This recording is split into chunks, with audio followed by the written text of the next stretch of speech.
আজ আপনাদের সঙ্গে শেয়ার করব দুর্দান্ত স্বাদের একদম নিরামিষ একটা রেসিপি। দেখে তো বুঝতেই পেরে গেছেন। আর এটা কতটা মুচমুচে আর খেতে কিন্তু দুর্দান্ত স্বাদের।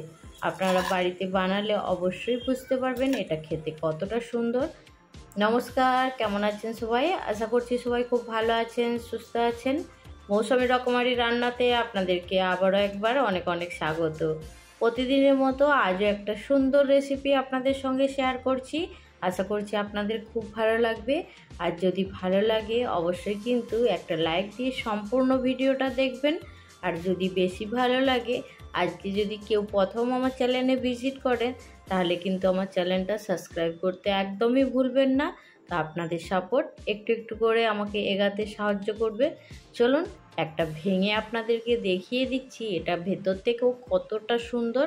আর নিরামিষ হলেও এর স্বাদটা কিন্তু অনেক বেশি। অবশ্যই কিন্তু আপনারা এইভাবে একবার বানিয়ে দেখতে পারেন। অনেকটা কথা বলে ফেললাম, চলুন এবার কিভাবে এই নিরামিষ ভেজিটেবল চপটা বানাবো সেটাই কিন্তু আপনাদের সঙ্গে শেয়ার করব। তো এইখানে দেখুন আমি দুটো বড় সাইজের বিট নিয়েছি, আর এইখানে দুটো আলু নিয়েছি, আর এইখানে নিয়েছি খুব সামান্য পরিমাণে একটু গাজর। তো গাজরটা অল্পই ছিল, সেই জন্য অল্প পরিমাণে নিয়েছি। এবার সবজিগুলোকে সুন্দর করে ছোট ছোট করে কেটে নেব। আপনারা চাইলে গ্রেটারের সাহায্যে গ্রেট করে নিতে পারেন, কিন্তু আমি দেখুন একদম ছোট ছোট করে কুচিয়ে নিয়েছি। তো এইভাবেই ছোট ছোট করে কেটে নেবেন, এর স্বাদটা কিন্তু খুব বেশি হয়। তো সেই জন্য আমি ছোট ছোট করে টুকরো করে কেটে নিয়েছি।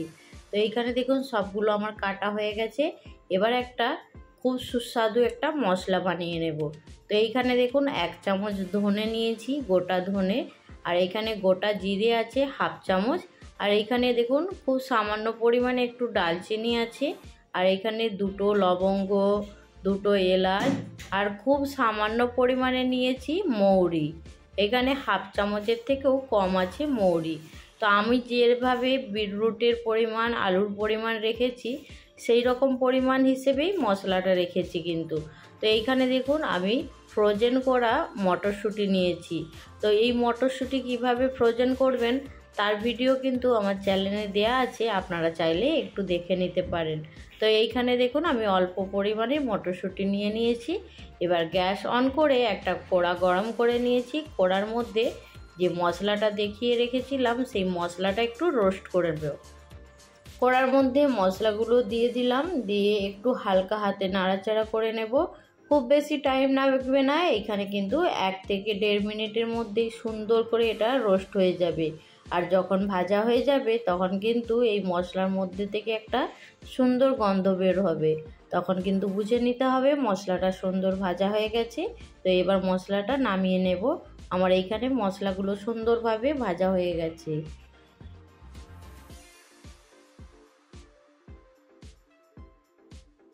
এবার যখন মশলাটা একটু ঠান্ডা হয়ে যাবে তখন কিন্তু এটা মিক্সিতে একটু গুঁড়িয়ে নেব।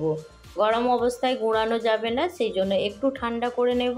তো চলুন এবার আমি কড়ার মধ্যে দেখুন কিছুটা চিনেবাদাম দিয়েছি। চিনেবাদামটা একটু ভেজে নেব। তো খুব সামান্য পরিমাণে একটু তেল দিয়েছি, তেল দিয়েই বাদামটা ভেজে নেব।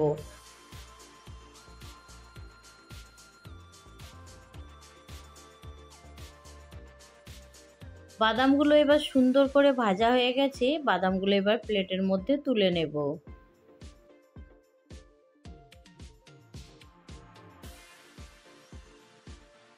এবার কড়ার মধ্যে যে তেলটা আছে ওর মধ্যে আরও কিছুটা পরিমাণে তেল দিয়ে দিলাম। তেল দেওয়ার পরে তেলটা যখন গরম হয়ে যাবে তেলের মধ্যে দিয়ে দিতে হবে 5 ফোড়ন।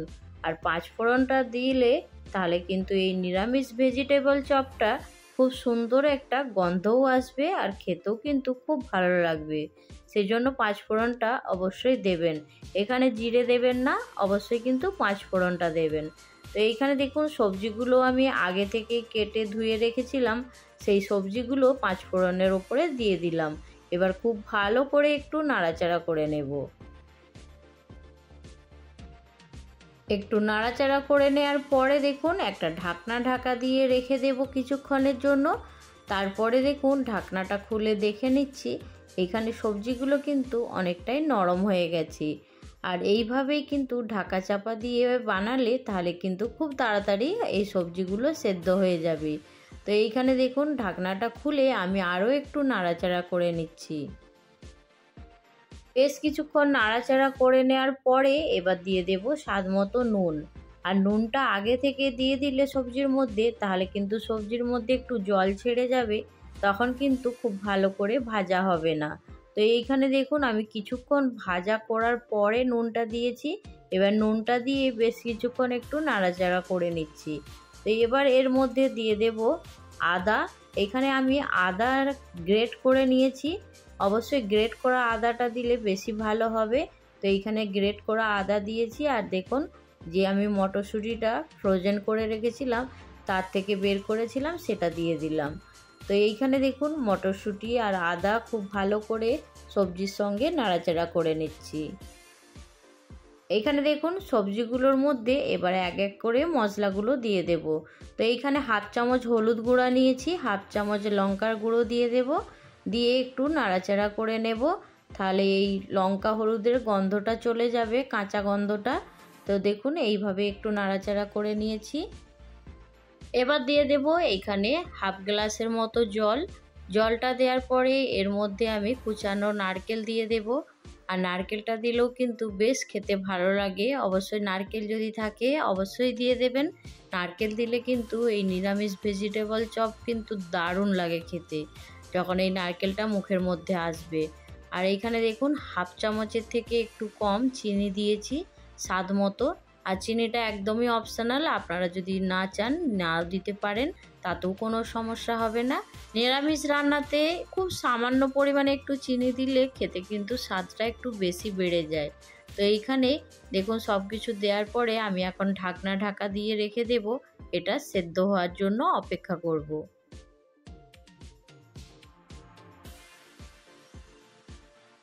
এবার ঢাকনাটা খুলে দেখে নেব সবজিটা কতটা সেদ্ধ হয়েছে।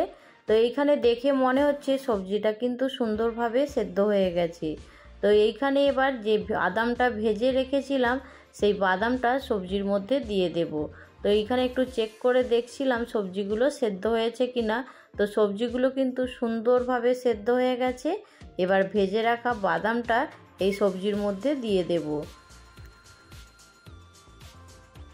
এবার এই সবজির মধ্যে যে আগে থেকে মশলাটা রোস্ট করে একদম গুঁড়িয়ে রেখেছিলাম সেই মশলাটা এইখানে দিয়ে দিলাম। এইখানে মশলাটা দেওয়ার পরে এবার দিয়ে দেব ধনেপাতা কুচি। সবজিটা প্রায় আমার একদম হয়ে গেছে। তো এইখানে লাস্ট একদম ধনেপাতাটা দেওয়ার পরে একটু ঘাঁটা করে নেব, তারপরে সবজিটা নামিয়ে নেব।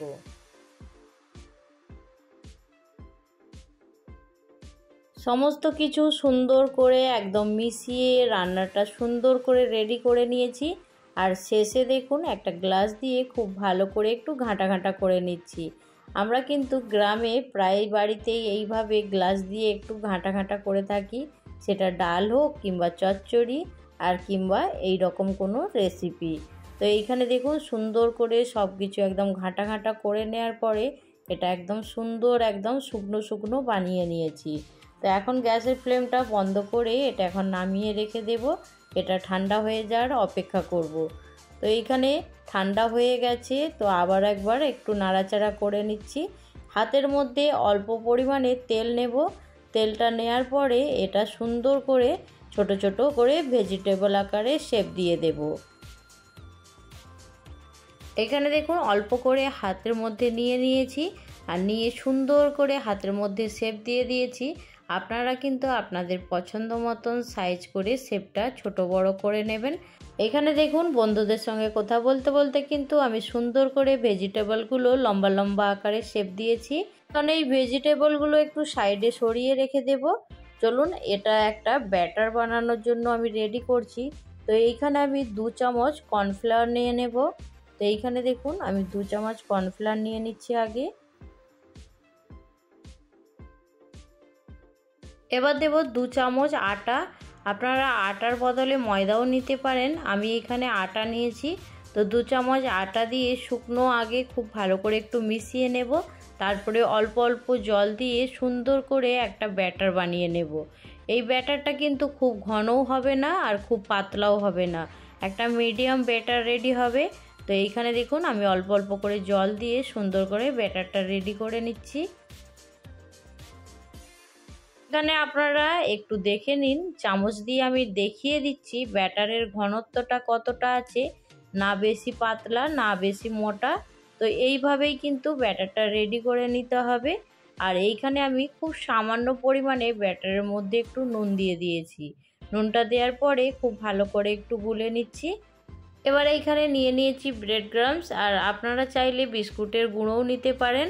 টোস্ট কিংবা বিস্কুটের গুঁড়ো দিয়ে যদি এই ভেজিটেবল বানানো হয় তাহলে কিন্তু তেলের মধ্যে দেওয়ার পরে অনেকটাই ছেড়ে যায়, তখন কিন্তু তেলটাও অনেকটা পরিমাণে নষ্ট হয়।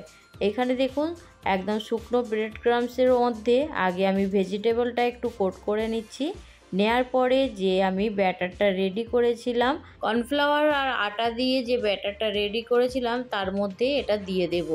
তো আপনাদেরকে আজকে আমি দুটো পদ্ধতি দেখাবো, কোনটা আপনাদের বেশি ভালো লেগেছে সেটা কিন্তু জানাতে ভুলবেন না। তো এইখানে দেখুন আমি ব্যাটারের মধ্যে দেওয়ার পরে খুব ভালো করে এটা কোট করে নিচ্ছি। নেওয়ার পরে আবারও আমি ব্রেড ক্রাম্বসের মধ্যে দিয়ে খুব ভালো করে কোটিং করে নেব।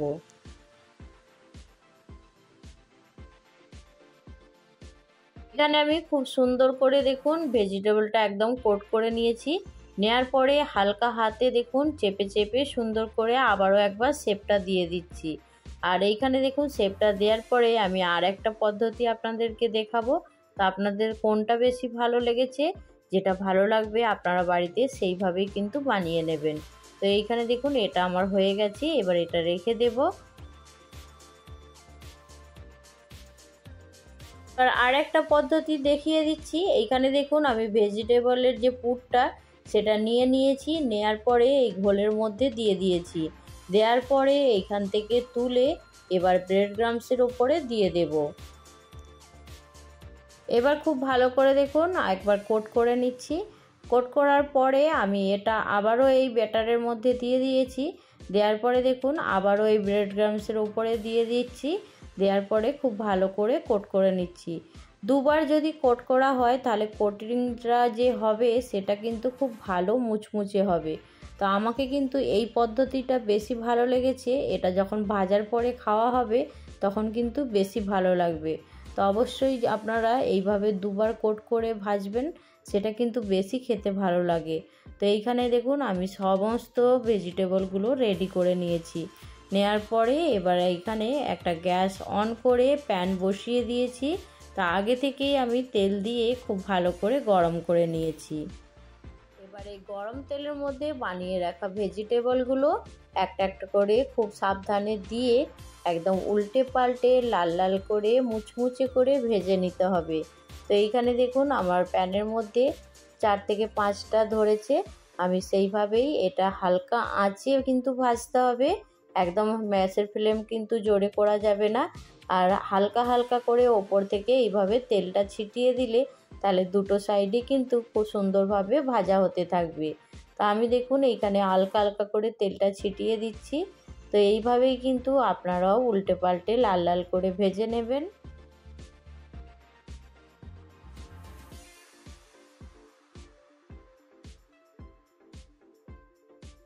এখানে সুন্দর করে উল্টে পাল্টে গ্যাসের ফ্লেম একদম লো মিডিয়াম করে একদম মুচমুচে লাল লাল করে ভেজে নিয়েছি।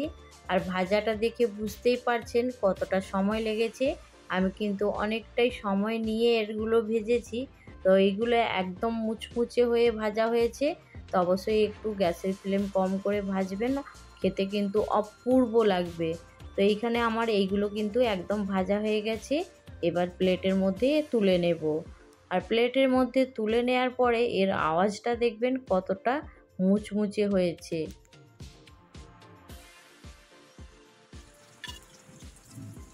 প্লেটের মধ্যে তুলে নেওয়ার পরে বাকি যে ভেজিটেবলগুলো ছিল সেগুলোও কিন্তু এইভাবেই একদম লাল মুচমুচে করে ভেজে নিচ্ছি। ভেজে নেওয়ার পরে আপনাদের কাছে ফিরে আসছি। সমস্ত ভেজিটেবলগুলো সুন্দর করে লাল লাল করে ভেজে নিয়ে একদম প্লেটের মধ্যে তুলে নিচ্ছি। তো এইখানে দেখুন ভেজিটেবলগুলোর আওয়াজ শুনে বুঝতে পারছেন কতটা সুন্দর হয়েছে। তো আজকের রেসিপি আপনাদের কেমন লাগলো জানাতে একদমই ভুলবেন না। আর গরম গরম ভেজিটেবলের সঙ্গে একটু সস আর তার সঙ্গে যদি একটু শসা পেঁয়াজ কুচানো থাকে তাহলে তো একদম জমে যাবে, সেটা নিরামিষ হোক কিংবা আমিষ হোক। আর এইখানে যে টমেটো কেচাপটা দেখছেন এটা কিন্তু একদম হোমমেড টমেটো কেচাপ। এর রেসিপিও কিন্তু আমার চ্যানেলে দেওয়া আছে, আপনারা চাইলে একবার দেখে নিতে পারেন। তো এইখানে দেখুন আমি একটু কুচানো শসা পেঁয়াজ নিয়ে নিচ্ছি, উপর থেকে একটু বিট লবণ দিয়ে একদম সুন্দর পরিবেশন করে নিয়েছি। আপনাদের কেমন লাগলো জানাতে ভুলবেন না। তো আজকের রেসিপি এইখানে শেষ করছি, পরবর্তী রেসিপি নিয়ে খুব তাড়াতাড়ি দেখা হবে। সবাই ভালো থাকবেন, সুস্থ থাকবেন, বাই।